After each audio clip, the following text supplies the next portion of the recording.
الحمد لله الذي أنعمنا بنعمة الإسلام،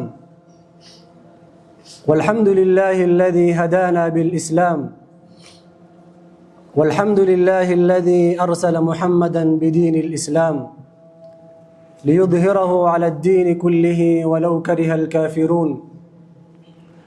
وأشهد أن لا إله إلا الله وحده لا شريك له، وأشهد أن محمدًا عبده ورسوله أرسله الله بالهدى ودين الحق ليظهره على الدين كله ولو كره الكافرون. يا أيها الذين آمنوا اتقوا الله حق تقاته ولا تموتن إلا وأنتم مسلمون. يا أيها الناس اتقوا ربكم الذي خلقكم من نفس واحدة وخلق منها زوجها وبث منهما رجالا كثيرا ونساء، واتقوا الله الذي تساءلون به والأرحام إن الله كان عليكم رقيبا. يا أيها الذين آمنوا اتقوا الله وقولوا قولا سديدا يصلح لكم أعمالكم ويغفر لكم ذنوبكم، ومن يطع الله ورسوله فقد فاز فوزا عظيما. أما بعد، فإن أصدق الحديث كتاب الله، وخير الهدي هدي محمد صلى الله عليه وسلم، وشر الأمور محدثاتها، وكل محدثة بدعة، وكل بدعة ضلالة، وكل ضلالة في النار.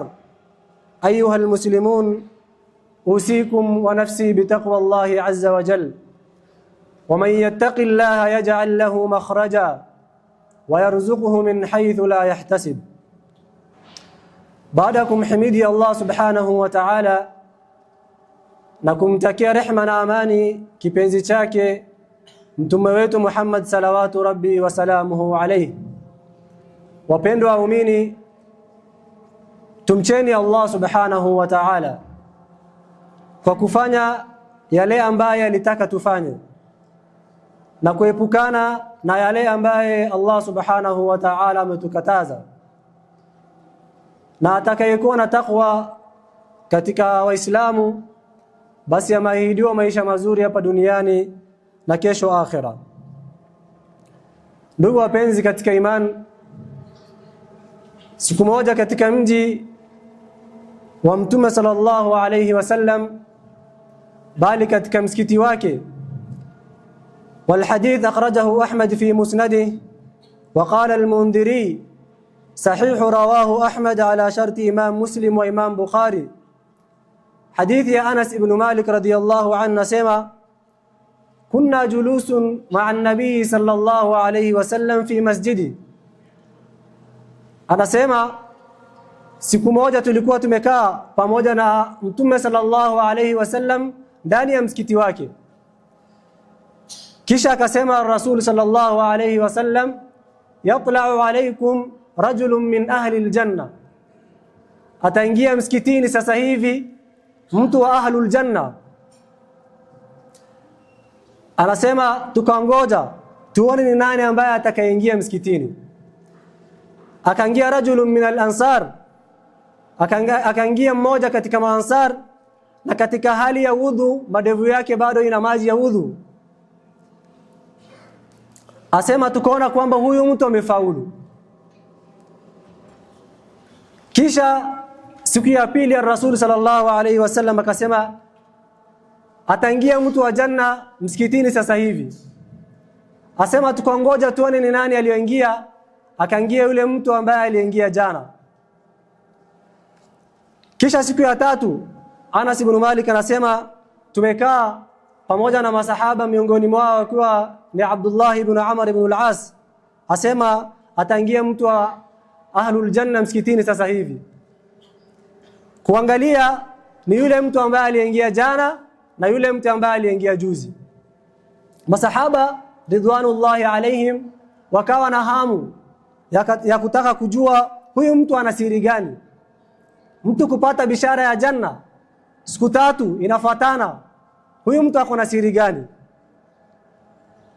Ndipo Abdullah ibn Umar ibn al-As alikuwa ni kijana sahabi barobaro, basi akaenda kwa huu rajulu min al-ansar, na katika hadithi haikutajwa ni nani.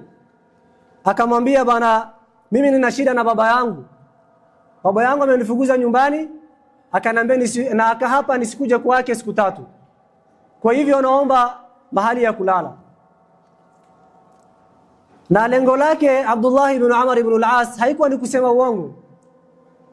Lengo lake ilikuwa anataka kujua huyu rajulu min al-ansar ni siri gani ambaye yako naye, kwa sababu mchana wanashinda pamoja. Ni siri gani ambaye yako naye mpaka akapata bishara ya kuwa yeye ni mtu wa janna. Anasema Abdullah ibn Umar ibn al-As, kwa kwanza nikalala naye na sikumuona akifanya amali nyingi, sikumuona anasali salatu al-layl kwa wingi, bali alipokuwa katika hali ya usingizi akigeuka huku na huku alikuwa anasema subhanallah walhamdulillah katika hali ya usingizi. Anasema ilipofika siku ya 3 mpaka karibu ni mdharau huyu jamaa ya kuwa hafanya amali yoyote, akasema ikabidi niende zangu. Kabla ya kwenda akasema wacha nimuulize, akamwambia ya Abdullah, ewe mja Mwenyezi Mungu, akamwambia mimi lengo langu kuja hapa si kwa sababu nimefukuza nyumbani, lakini lengo langu kuja hapa ni kwa sababu Rasul sallallahu alaihi wasallam alisema kuna mtu atangia wa ahlul janna msikitini siku 3 inafuatana, basi hiyo siku zote 3 ikawa ni wewe. Nikataka kuja kulala na wewe nijue ni siri gani ama ni amali gani la ziada wafanya mpaka ukapata bishara ya kuwa wewe ni mtu wa ahlul janna. Jamaa rajulu min al-ansar akamwambia, mimi sifanyi kitu chochote, ni yale ambayo mayaona peke yake. Abdullah ibn Umar ibn al-As akasema, kisha akataka kwenda zake. Katika hali ya kwenda akamuita, akamwambia njoo, labda huenda kuna amali ambaye nafanya huenda ikawa ni sababu. Akamwambia Abdullah ibn Umar ibn al-As, akamwambia niambie. Akamwambia ghaira anni la ajidu fi nafsi ahadan min al-muslimin ghishan wala ahsudu ahada. Akamwambia mimi huwa nikilala, nikitaka kulala huwa simshiki nyongo Muislamu yoyote, huwa simwekei kitu kwa roho Muislamu yoyote. Naam, mimi nikitaka kulala huwa nasamehe kila mtu ambaye amenikosea. Ikiwa mtu amenikosea kwa heshima yangu namsamea, ikiwa amenikosea kwa mali yangu, amenikosea kwa damu yangu, ima kwa kunipiga ama kwa kuniibia, akasema mimi namsamea. Abdullah ibn Umar ibn al-As akamwambia hadhihi allati ballaghat wa hiya allati la nuti'.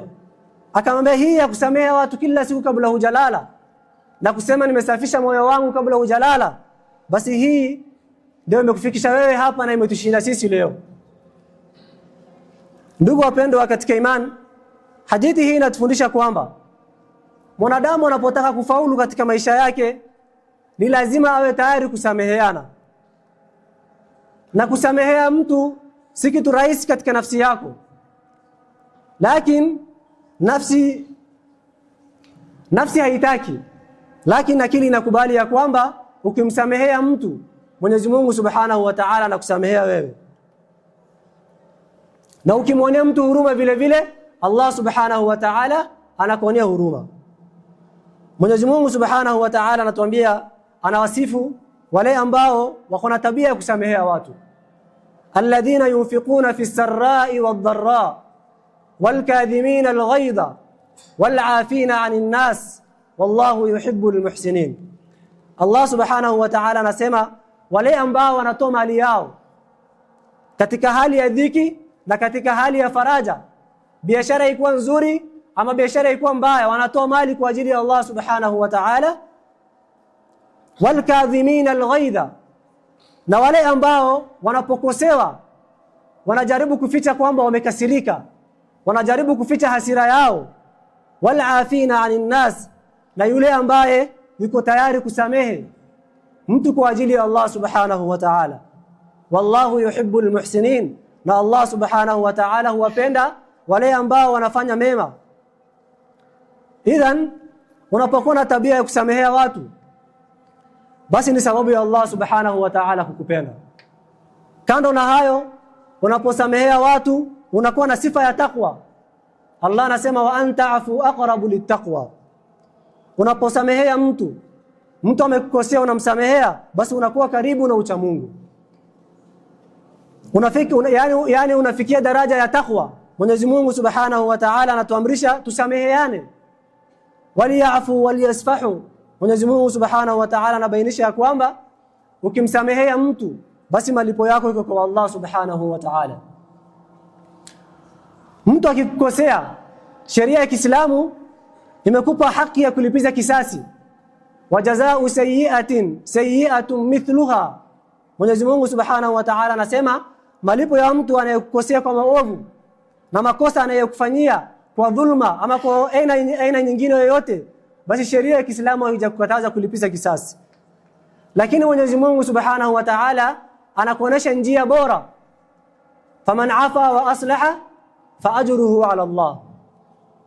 Lakini yule ambaye atakayesamehe na akasuluhisha, basi malipo yake yako kwa Allah subhanahu wa ta'ala.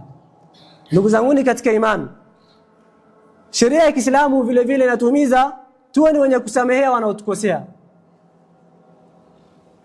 Na mtu anapokosea, sheria ya Kiislamu haijakataza wewe kulipiza kisasi. Lakini hivyo hivyo Mwenyezi Mungu subhanahu wa ta'ala anataka ufanye ubora. Na ubora ni upi? Ubora ni kusamehea. Na unaposamehea mtu, Mwenyezi Mungu subhanahu wa ta'ala anasema fa ajruhu ala Allah. Basi ajiri yako haiko kwa mtu mwingine, ajiri yako iko kwa Allah subhanahu wa ta'ala. Wapendwa waumini, hapa ningependa kutaja athar iliyotokea katika salaf. Wanasema ya kwamba kuna watu wawili watasimamishwa mbele ya Mwenyezi Mungu subhanahu wa ta'ala siku ya kiyama. Adh-dhalim wal madhlum, aliyedhulumu na aliyedhulumiwa. Kisha yule aliyedhulumiwa anasema ya Rabb khudh haqqi min, ya Rabbi nichukulie haki yangu kwa huyu mtu.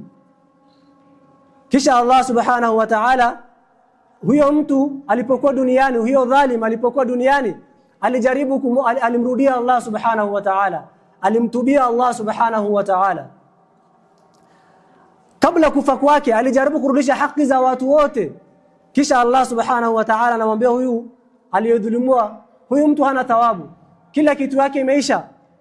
Ule bwana aliyedhulumiwa anaendelea kusema ya Rabbi khudh haqqi min, nataka haki yangu. Kisha Allah subhanahu wa ta'ala anamuonesha huyo mja aliyedhulumiwa sehemu nzuri ya janna. Kisha yule mtu anauliza ya Allah, hii sehemu nzuri ni ya nani? Hapo ndo anakaa Mtume Muhammad sallallahu alayhi wasallam, akamwambia Allah, hii sehemu nzuri ni ya nani? Allah subhanahu wa ta'ala akamwambia hii sehemu nzuri itakuwa ni yako ikiwa utamsamehea ndugu yako.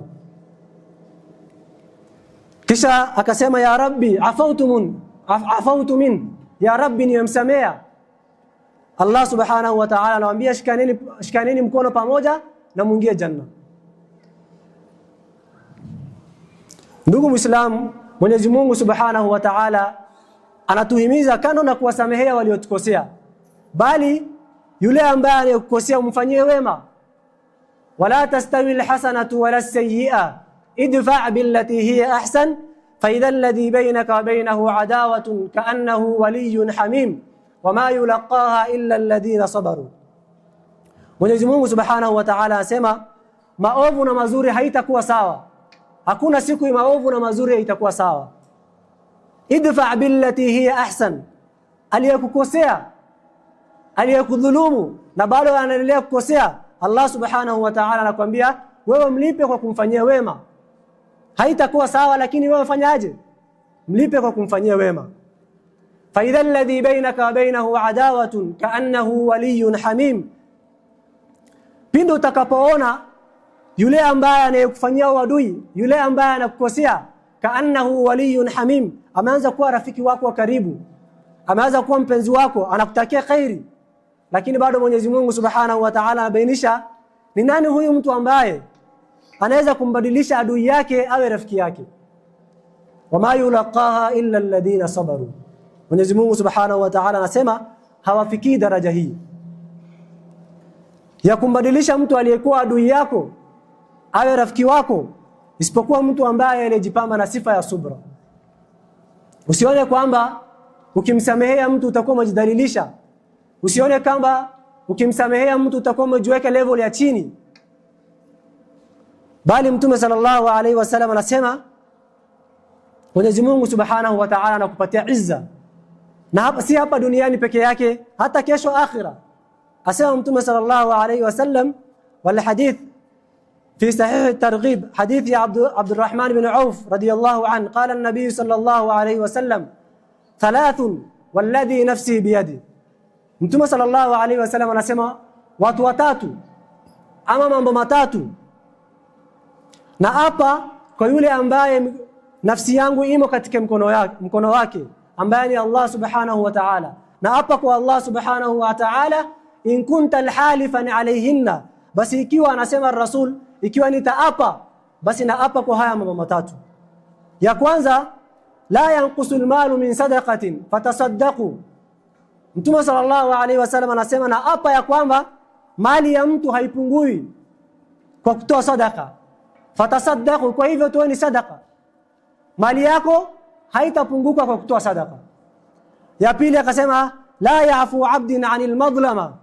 Mja hamsamehe yule ambaye aliyemkosea, yule ambaye aliyemdhulumu, illa zada Allahu biha izzatan yawm al-qiyamah, isipokuwa Mwenyezi Mungu Subhanahu wa Ta'ala anamuongezea nguvu. Mwenyezi Mungu Subhanahu wa Ta'ala anampea daraja si duniani peke yake bali siku ya kiyama. Kwa hivyo ukisamehe mtu, Mwenyezi Mungu Subhanahu wa Ta'ala anakupatia izza, Mwenyezi Mungu Subhanahu wa Ta'ala anakupatia daraja ya juu. Kisha tatu anasema la yaftahu abdun babun mas'ala illa fataha Allahu alayhi babun faqr. Na Mtume Mwenyezi Mungu Subhanahu wa Ta'ala anasema na hapa ya kwamba mtu hajifungulii mlango wa kuombaomba kila saa, isipokuwa Mwenyezi Mungu Subhanahu wa Ta'ala atamfungulia mlango wa ufakiri. Kwa hivyo haya mambo matatu Mtume sallallahu alaihi wasallam ameapa nayo. Moja yao ni kwamba mja hamsamehei mtu ila Mwenyezi Mungu Subhanahu wa Ta'ala anamuongezea izza. Na Mtume Muhammad sallallahu alaihi wasallam hasemi urongo. Uko na khiari, uko na choice yako. Mwanadamu anapotaka kusamehe, basi mashaitani katika majini na wanadamu wanamshawishi. Anakuambia itakuwaje unamsamehe? Utakuwa umejidhalilisha. Naam, utakuwa umejiachilia. Lakini mashaitani wanakuambia hivi, lakini ar-Rasul sallallahu alaihi wasallam anakuambia Mwenyezi Mungu Subhanahu wa Ta'ala atakupatia izza. Idhan katika sifa kubwa ya mtu kumsamehe mtu tunapata katika sira ya Mtume sallallahu alaihi wasallam. Hadith alladhi akhrajahu al-Bukhari, na hii hadith ni qissati al-ifk. Hii ni balaa na mtihani iliyokumba nyumba ya Mtume Muhammad sallallahu alaihi wasallam.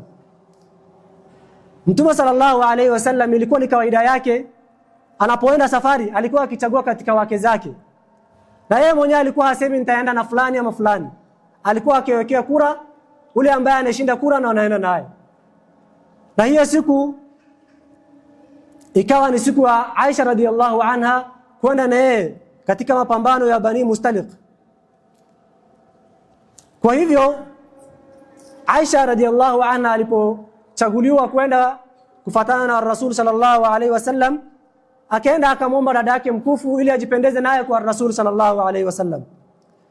Katika hali ya msafara walipomaliza wakawa wanarudi Madina, majeshi sasa wamepiga kambi na safari hiyo. Aisha radhiallahu anha alikuwa bado ni mdogo, hajapata mwili. Na safari hizo wanawake walikuwa wanapanda juu ya ngamia, wanawekwa kitu kama hema, wanaingia kwa hiyo hema alafu kisha inawekwa juu ya ngamia.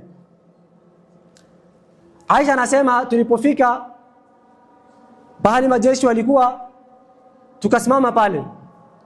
Akasema nikapatwa na haja, nikatoka nikaenda kukidhi haja yangu, nikaenda mahali mbali ambaye watu hawezi kuniona. Alipokuwa narudi baada ya kukidhi haja yake, akasema nikashika shingo yangu nikakosa ile mkufu. Akasema ikabidi nirudi nitafute ile mkufu kwa sababu ilikuwa ameomba. Katika hali ya kuzunguka na kutafuta ile mkufu akakosa. Akiwa anarudi amefika pahali jeshi walikuwa, akakuta hakuna mtu. Wale masahaba walibeba ile hema wakidhani Aisha yuko ndani, na msafara ukaenda. Kuna sahabi kazi yake ni kuzunguka pale msafara unapoenda na anaangalia ni nini imebaki pale. Alipokuja akaona anamjua Aisha, akaona huyu ni Aisha radhiallahu anha, na hakusema kitu yoyote. Akasema inna lillahi wa inna ilayhi raji'un. Hakuzidisha zaidi ya hapo. Akampandisha Aisha radhiallahu anha ngamia na kuanza safari mpaka Madina. Wakifika Madina, watu wote washafika. Mara akaonekana kwa mbali kuna mtu anakuja na ngamia na kuna mwanamke juu. Sasa wale munafikini wakaona kwamba huyu ni Aisha radhiallahu anha na huyu ni kijana barobaro, wakapata fursa ya kumudhi Mtume sallallahu alayhi wasallam. Wakaanza kusema mke wa Mtume sallallahu alayhi wasallam yuko hapa na mke wake ameenda kazini na kijana mdogo. Ikawa ni jambo nzito katika mji wa Madina. Aisha anasema mimi sijui kunaendelea nini. Hali imebadilika kwa sababu nilikuwa mgonjwa, na ninapokuwa mgonjwa Mtume sallallahu alayhi wasallam anakuwa na huruma zaidi. Na katika hiyo hali hajaona ile huruma ya ziada. Kisha akasema, akamwambia Rasulullah, naomba niende kwa mama yangu. Ikawa jambo ni nzito. Hebu tutafakari ya kwamba leo tukiambua ya kwamba mke wa imam amezini itakuwa vipi? Sasa saizi ni munafikini wanaeneza katika mji wa Madina ya kwamba mke wa Mtume sallallahu alayhi wasallam amezini. Hali ikawa ni ngumu. Gossip inaendelea kila siku. Ar-Rasul sallallahu alayhi wasallam ilipomshinda nguvu, akamuita Ali radhiyallahu anhu. Akamwambia kuna mambo haya wanishauri vipi? Ali radhiyallahu anhu akamwambia, ya Rasulullah, wanawake ni wengi, ikiwa umefanya hivyo mpe talaka. Katika hiyo hali akaja mmoja katika wafanyakazi wa Aisha. Ar-Rasul sallallahu alayhi wasallam akamuuliza, je, umeona Aisha na tabia kama hizi? Akamwambia, Aisha ni msichana mdogo, hayafahamu haya mambo. Ar-Rasul sallallahu alayhi wasallam akakusanya watu na akapanda mimbar. Akasema, nani leo atasimama na mimi? Kwa sababu imefika mahali watu wamenudhi mpaka kwa familia yangu. Na mimi mke wangu Aisha simjui ila kwa khairi. Na wewe kijana barobaro ambaye amesingiziwa simjui ila kwa khairi. Nani ambaye atasimama na mimi? Akainuka sahabi mmoja akasema, ya Rasulullah, akiwa ni katika Aus tutampiga upanga, na akiwa ni katika Khazraj tutampiga upanga. Basi hali ikawa ni ngumu, fujo ikaanza. Ar-Rasul sallallahu alayhi wasallam akashuka akaenda. Aisha sayo radhiyallahu anha wiki 3 ako kwa nyumba ya mamake. Akawa siku moja Ar-Rasul sallallahu alayhi wasallam akamkujia Aisha akamwambia, ya Aisha, ikiwa hii zina umefanya basi mtubia Allah subhanahu wa ta'ala, na Allah subhanahu wa ta'ala atakusamehe. Aisha radhiyallahu anha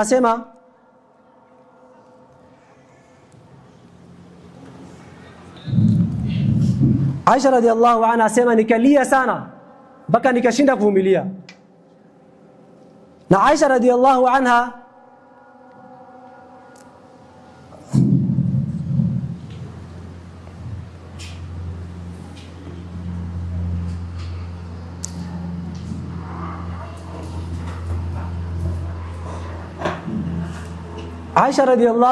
akasema akalia sana, akashinda kujizuia.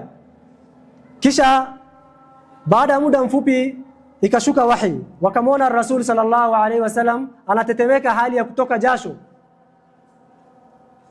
Ikashuka aya 12 kutoka suratul Nur, innal ladhina ja'u bil ufki usbatun minkum, mpaka mwisho wa aya. Zikashuka aya Qur'an aya 12 zikimtetea Aisha radhiyallahu anha ya kuwa yeye hajawahi zini. Kisha yule mtu ambaye alikuwa anaeneza hii gossip katika mji wa Madina ni mtu wa karibu wa Aisha, na babake Aisha Abubakar radhiyallahu anhu alikuwa akimsaidia sana huyu sahabi Misdah. Na katika watu ambao waliomuudhi sana Abubakar radhiyallahu anhu ni huyu sahabi Misdah, ambaye alikuwa anaeneza hii gossip katika mji wa Madina. Kisha Allah subhanahu wa ta'ala kashukisha aya akasema, wala ya'tali ulul fadli minkum was-sa'ati ay yu'tu ulul qurba wal yatama wal masakin wal muhajirin fi sabilillah wal ya'fu wal yasfahu ala tuhibbuna an yaghfira Allahu lakum. Mwenyezi Mungu subhanahu wa ta'ala kashukisha hii aya ikizungumzia juu ya masahaba. Asema isiwe katika mmoja wenu, katika yule ambaye Mwenyezi Mungu subhanahu wa ta'ala amemfungulia mali, akawa kuna masakin na muhajirin wanaotegemea, basi akaja wasije wakawafungia ile riziki walikuwa nawapea. Waliyafu waliyasfahu, Mwenyezi Mungu subhanahu wa ta'ala anasema msameheeni na muanze upya. Ala tuhibbuna an yaghfira Allahu lakum, kwani nyinyi hampendi Allah subhanahu wa ta'ala wasamehe? Na hii aya ilishuka kwa Abubakar radhiyallahu anhu alipokata tamaa na huyu sahabi Misdah, akasema hawezi kumsaidia tena, na hii aya ikashuka. Kisha Abubakar akainuka na kusema bala uhibbu bala uhibbu bala uhibbu, akasema bali napenda Allah subhanahu wa ta'ala nisamehe, bali napenda Allah subhanahu wa ta'ala nisamehe. Na akaanza kumrudishia yule sahabi ile khairi alikuwa anampea, ile zaka alikuwa anampea, na ile sadaqa alikuwa anampea. Kwa hivyo mwanadamu anapokosea basi lazima uwe tayari kumsamehe. Namna Abubakar radhiyallahu anhu alipomsamehe sahabi Misdah, na malipo yako yako kwa Allah subhanahu wa ta'ala. Unapomsamehea mtu basi malipo yako yako kwa Allah subhanahu wa ta'ala. Na unapokuwa tayari kusamehea watu, unapokuwa tayari kusamehea mtu ambaye anakukosea, basi ujue kwamba wewe mwenyewe unamkosea Allah subhanahu wa ta'ala, na Allah subhanahu wa ta'ala yuko tayari kukusamehea. Aqulu ma tasma'un wa astaghfirullah li wa lakum fastaghfiruhu innahu huwal ghafurur rahim wa huwal barrul karim. Alhamdulillah wa kafa wa sallallahu ala nabiyil mustafa. Ndugu wapenzi katika imani, mwanadamu huenda akakukosea katika heshima yako, katika mali yako, bali huenda akakudhuru hata katika mwili wako. Na maadamu watu wanaishi pamoja, basi lazima watakuwa ni wenye kukoseana. Na hapa kuna dharura ipatikane watu katika jamii zetu leo kuwapatanisha watu na kufanya sulh baina ya watu. Ndugu zetu wa Kiislamu wanapokosana, basi lazima watokee watu wanaofanya islah baina ya watu. Ikiwa leo ni wafanyabiashara watakosana na wote ni Waislamu, basi lazima ipatikane mfanyabiashara ambaye ataleta sulh baina yao. Na ikiwa leo ni mashekhe watakosana, lazima ipatikane kundi la mashekhe wenye wataleta islah baina ya mashekhe wanapokosana. Na ikiwa leo ni wanasiasa watakosana, lazima ipatikane watu katika hii society yetu ambao ni watu waaminifu, wanatakia hii jamii yetu khairi, wanatakia maslaha, kwa sababu katika hii nchi sisi ni wachache. Na leo familia zinavunjika, basi lazima ipatikane watu ambao wanaleta islah baina ya watu wanapokosana. Mandugu leo wanakosana, mandugu wa damu moja wanakosana kwa ajili ya mali, lazima ipatikane watu ambao wataleta islah baina ya mandugu wanapokosana. Allah subhanahu wa ta'ala anatuambia la khaira fi kathirin min najwahum illa man amara bi sadaqatin au ma'rufin au islahin baina an-nas. Mwenyezi Mungu subhanahu wa ta'ala anasema hakuna khairi kati yenu, kati ya wale ambao nyinyi mnazungumza, isipokuwa yule ambaye atakayeamrisha watu kutoa sadaqa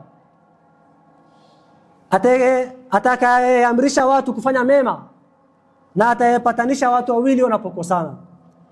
Na huyu ambaye anayefanya hivyo, waman yaf'al dhalika ibtigha'a mardatillah, na yule ambaye anayefanya hivyo, yule ambaye anayepatanisha watu wawili wanapokosana kwa ajili ya kutafuta radhi za Allah subhanahu wa ta'ala, basi Allah subhanahu wa ta'ala anasema fasawfa nutihi ajran 'azima.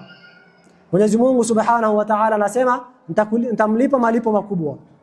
Mwenyezi Mungu subhanahu wa ta'ala anachukua ahadi ya kwamba atakulipa malipo makubwa. Na Allah subhanahu wa ta'ala akichukua ahadi ya kwamba atakulipa malipo makubwa, basi bila shaka atakulipa malipo makubwa. Ndugu wapenzi katika imani, watu huteta, watu hukosana, na maadamu watu wanaishi pamoja, lazima watu watakuwa ni wenye kukoseana, imma katika heshima yao, imma katika mili yao. Lakini ni muhimu katika hii jamii yetu ya Kiislamu tupate watu ambao watakuwa ni wenye kupatanisha watu kwa sababu ya radhi za Allah subhanahu wa ta'ala. Ibadallah, inna Allah amarakum bi amrin bada bihi bi nafsi wa thanna bi malaikatihi al-qudus wa thallatha bikum ibadallah haythu qala inna Allah wa malaikatahu yusalluna 'ala an-nabi ya ayyuhalladhina amanu sallu 'alayhi wa sallimu taslima. اللهم صل على محمد وعلى آل محمد كما صليت على إبراهيم وعلى آل إبراهيم إنك حميد مجيد. وأرض اللهم عن الخلفاء الراشدين الهداة المهديين أبو بكر وعمر وعثمان وعلي وعن بقية صحابته أجمعين وعنا معهم برحمتك يا أرحم الراحمين. اللهم أعز الإسلام والمسلمين، اللهم أعز الإسلام والمسلمين وأذل الشرك والمشركين ودمر أعداء الدين وانصر عبادك الموحدين. اللهم أصلح أحوال المسلمين في كل مكان في مشارق الأرض ومغاربها. اللهم أصلح أحوال المسلمين في فلسطين وفي غزة وفي كل مكان يا أرحم الراحمين. اللهم أحينا مسلمين وأمتنا مسلمين وألحقنا بالصالحين. اللهم ثبتنا عند الممات، اللهم ثبتنا عند الصراط، اللهم ثبتنا عند السؤال يا ذا الجلال والإكرام. ربنا اغفر لنا ولوالدينا وللمؤمنين يوم يقوم الحساب. رب ارحمهم كما ربونا صغارا. ربنا هب لنا من أزواجنا وذرياتنا قرة أعين وجعلنا للمتقين إماما. ربنا اغفر لنا ولإخواننا الذين سبقونا بالإيمان ولا تجعل في قلوبنا غلا للذين آمنوا ربنا إنك رؤوف رحيم. ربنا آتنا في الدنيا حسنة وفي الآخرة حسنة وقنا عذاب النار. عباد الله، إن الله يأمر بالعدل والإحسان وإيتاء ذي القربى وينهى عن الفحشاء والمنكر والبغي يعظكم لعلكم تذكرون. فاذكروا الله الجليل الكريم يذكركم واشكروه على نعمه يزدكم ولذكر الله أكبر والله يعلم ما تصنعون.